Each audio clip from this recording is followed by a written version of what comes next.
უპრეცედენტო სპეცოპერაცია და სამალავიდან ამოღებული ნარკოტიკი, რომლის ღირებულება შავბაზარზე 80 მილიონი ლარია. ქართველმა სამართალდამცველებმა ტრანსნაციონალური ნარკოდანაშაული აღკვეთეს. ნაპოვნია 250 კილოგრამი ჰეროინი. ნარკოტიკები ირანიდან საქართველოს გავლით პოლონეთში უნდა ჩასულიყო, თუმცა გეგმა ჩავარდა. ვინ დგას განსაკუთრებით მძიმე დანაშაულის უკან, გამომძიებლებმა ნარკომოვაჭრების ქართველი მოკავშირეები უკვე დააკავეს. ხათუნა გაგნიძის რეპორტაჟი. აღკვეთილია საერთაშორისო ნარკოტრაფიკის კიდევ ერთი ფაქტი. პოლონეთის სახელმწიფოში უნდა მოხდარიყოს საერთაშორისო ტრანზიტით ტვირთის გადატანა. მოთავსებული იყო სხველი ხელსახოცების პაკეტებში. შესაძლებელია მფარველებიც ყავდეთ მათ ქვეყანაში. ყველაფერია შესაძლებელი. ჩაშლილი ირანული ნარკოტრაფიკი და გაშიფრული სქემა. ქართველი სამართალდამცველების ანგარიშზე კიდევ ერთი წარმატებული ოპერაციაა. ირანიდან პოლონეთში სველ ხელსაწმენდებში შეფუთული 250 კილოგრამი ჰეროინის გადაზიდვის გეგმა ჩაშალეს. 22 ოქტომბერი ბათუმის ტერმინალი. მებაჟეების საეჭვო ტვირთს ევროპისთვის განკუთვნილ ირანულ სველ ხელსახოცებს ამოწმებენ. სველ ხელსაწმენდებში დამალული ნარკოტიკი სატვირთო ავტომობილის ამ ნაწილში აღმოაჩინეს. გაირკვა, რომ შენიღბული ნარკოტიკით სავსე სატვირთო წითელი ხიდიდან 13 სექტემბერს შემოვიდა. თითქმის ერთი თვე აჭარაში დაასაწყობეს. საბოლოო ლოკაციისკენ გამგზავრების გეგმა კი მებაჟეებმა ჩაშალეს. ძალიან მაღალი ხარისხის, ასე ვთქვათ, შენიღბვას ჰქონდა მათი მხრიდან ადგილი, თუმცა ძალიან მნიშვნელოვანი როლი შეიტანა ფოთის უწყებათა შორისმა დანაყოფმა. საეჭვოდ ჩაითვალა უშუალო ტრანზიტი, ანუ ირანიდან შემოტანილი ტვირთის გადაადგილება უშუალოდ პოლონეთში, იმ შემთხვევაში, როდესაც შეიძლება პოლონეთი იყოს თვითონ წარმოებული სველი ხელსახოცი. სადაც ჩვენთვის საეჭვო იყო ასევე საქართველოში გაჩერდა ეს ტვირთი, შემდგომ უკვე ერთი თვის შემდგომ გადაწყვეტეს ამ ტვირთის გატანა. გამოგებულია 250 კილოგრამი ნარკოტიკული საშუალება ჰეროინი, რომლის ღირებულებაც ეგრეთ წოდებულ შავბაზარზე დაახლოებით 80 მილიონ ლარს შეადგენს. დაკავებულია წარსულში ნარკოდანაშაულში დასამართლები ორი პირი. ორივე დაკავებული საქართველოს მოქალაქეა. მთავარი ფიგურანტი 55 წლის მალხაზ კევლიშვილია. სწორედ მის კომპანიას ევროაზია 2024-ს გადაჰქონდა ხელსახოცებში შენიღბული ჰეროინი ირანიდან პოლონეთში. კურიერი პიესი თბილისში კომპანიის რეგისტრაციის მისამართზე მივიდა, თუმცა იქ დიდი ხნის წინ გაქირავებული ბინა დაგხვდა. კევლიშვილის ცხოვრობს. კომპანია ქონდა დარეგისტრირებული აქ. კურიერი პიესმა მალხაზ კევლიშვილის გამოკითხვის ოქმი მოიპოვა. ბრალდებული თურქ დამკვეთს ასახელებს. დეტალურად აღწერს, როგორ შექმნა გასულ წელს მისი დავალებით კომპანია სამშენებლო მასალების ბიზნესის განზრახვით. თურქმა მეგობარმა კი მისი კომპანიის სახელით აზიიდან ევროპაში 100 კილო ჰეროინის გადაზიდვა სცადა.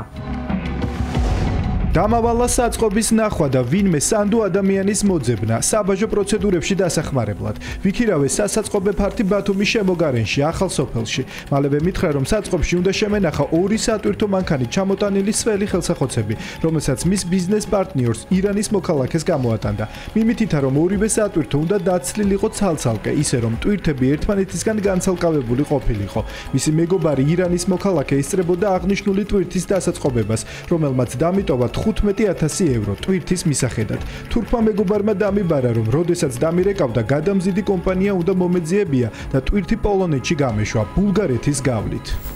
საქმის მასალებით ირკვევა, რომ მალხაზ კევლიშვილს ჰეროინის შენახვისთვის სოლიდური თანხა გადაუხადეს. შენიღბული ნარკოტიკის საქართველოში ჩამოტანის დღიდან თურქეთის მოქალაქის ქართველი მოკავშირე აჭარაში მეგობრის სახლში ცხოვრობდა. მეორე დაკავებული სწორედ მისი მეგობარი ტარიელ მესხიძეა. მისი სახლიდან სველი ხელსახოცების ორი შეფუთვა ამოიღეს, სადაც 200 გრამი ჰეროინი იდო. მოხდა თუ არა სატრანზიტო ნარკოტიკის საქართველოში რეალიზება. ამას გამოძიება სწავლობს. ადვოკატი ამტკიცებს, რომ მას პინძელს სტუმრის დანაშაულთან კავშირი არ აქვს.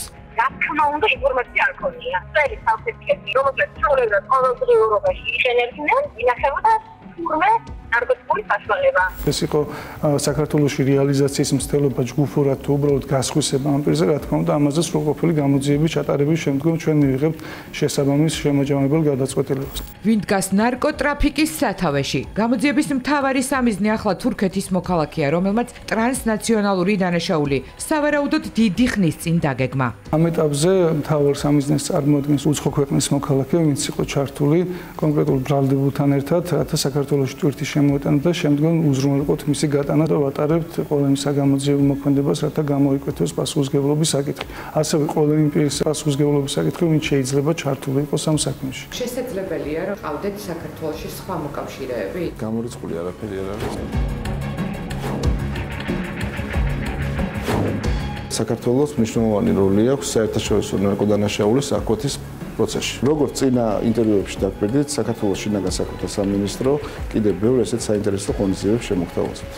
ხელსახოცებში დამალული 250 კილოგრამი ჰეროინის საქმე ერთადერთი არ არის. ბოლო თვეებში ქართველმა სამართალდამცველებმა საერთაშორისო ნარკოტრაფიკის არაერთი ფაქტი აღკვეთეს. ბოლო 4 თვის განმავლობაში 3 ფაქტია ესეთი მსხვილი ნარკოტრაფიკის გამოვლენილი. ჯამში 4 თვის განმავლობაში ამოღებულია 750 კილომდე ჰეროინი. ტრანსნაციონალური დანაშაულის ხერხი ყოველდღიურად იცვლება. პირველ ღონისძიებასაც შეეხება 298 კილოს ჰეროინი მოთავსებული იყო კაგურის ფორმის პლასტიკარებში. რაც შეეხება მეორე ღონისძიებას 200 კილოს თევზის საკვებთან ერთად იყო საქართველოს ტერიტორიაზე შემოსული მაღალი რისკის მქონე ტვირთები კაცრ საბაჟო კონტროლს ექვემდებარება და საბაჟო დეპარტამენტი სრულად ფლობს ყველა საჭირო შესაძლებლობას, რათა დროულად გამოავლინოს და აღკვეთოს მსგავსი სახის დანაშაულები. რა გზით და მეთოდით ხდება საქართველოს საზღვარზე რისკის შემცველი ტვირთის გამოვლენა? ამაზე ფინანსთა და შინაგან საქმეთა სამინისტროს უწყებათა შორისი დანაყოფი ზრუნავს. მთელს მსოფლიოში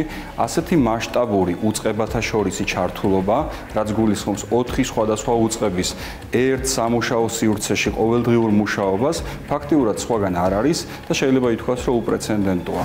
კურიერი პიესის პროცესი აჩვენეს, რასაც საეჭვო ტვირთი საბაჟო ტერმინალზე გადის. ახლა ჩვენ ვიმყოფებით გაფორმების ეკონომიკური ზონის დათვალიერების სივრცეში. ეს არის საეჭვო ტვირთი, რომელიც ექვემდებარება დათვალიერებას რენტგენოს სკანერის დახმარებით და მებაჟე ოფიცერს აქვს საშუალება დაინახოს, მასში არის რაიმე დარღვევა თუ არა. სწორედ ისე, როგორც დათვალიერდა მსველი ხელსახოცების. სკანერის გარდა მნიშვნელოვანი არის, რა თქმა უნდა, თვითონ თანამშრომლების, ანუ ადამიანური რესურსები, რომლებიც ყველაფერს აკეთებენ იმისთვის, რომ ხელი შეუშალონ ტრანსნაციონალურ დანაშაულს. ვინ დგას საქართველოში აღკვეთილი ბოლო ტრანსნაციონალური დანაშაულის სათავეში? ამას ქართული და საერთაშორისო გამოძიება სწავლობს. უკვე გამოვლენილ ქართველ მოკავშირეს კი უმძიმესი სასჯელი, უვადო პატიმრობა ემუქრება.